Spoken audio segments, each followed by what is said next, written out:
Question 2. A particle is subject to a force f of x that varies with position. It's shown in the figure below. Find the work done by the force on the particle as it moves from x equals 0, so here's the x-axis, x equals 0 to x equals 5. Okay, so 5 would be right in between the 4 and the 6, so 5 would be the peak of that where it flattens off. Part B wants it from 5 to 10, Part C wants it from 10 to 15, and then Part D wants the total amount of work done all the way from 0 all the way up to 15.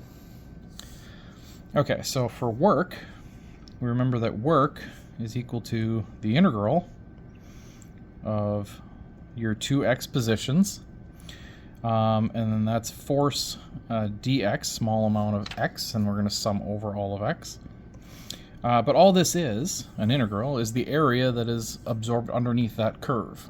Okay, so we're going to skip the integration part because this is easily solvable with just regular arithmetic.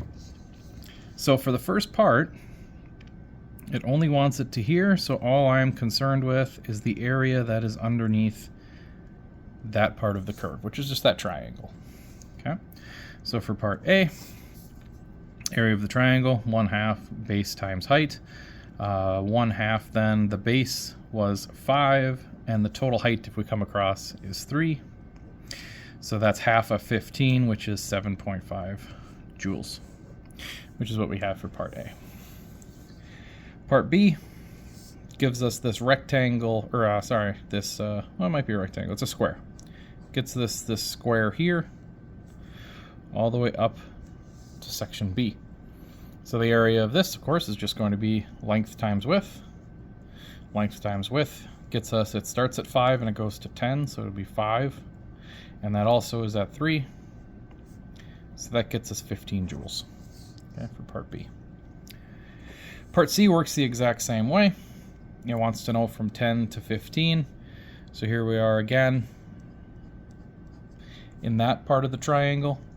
Again, 1/2 base times height gets us 1/2, 5 times 3, gets us another 7.5 joules.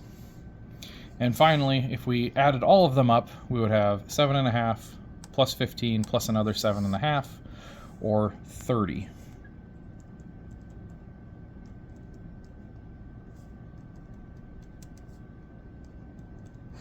Yeah, 30 joules for part D.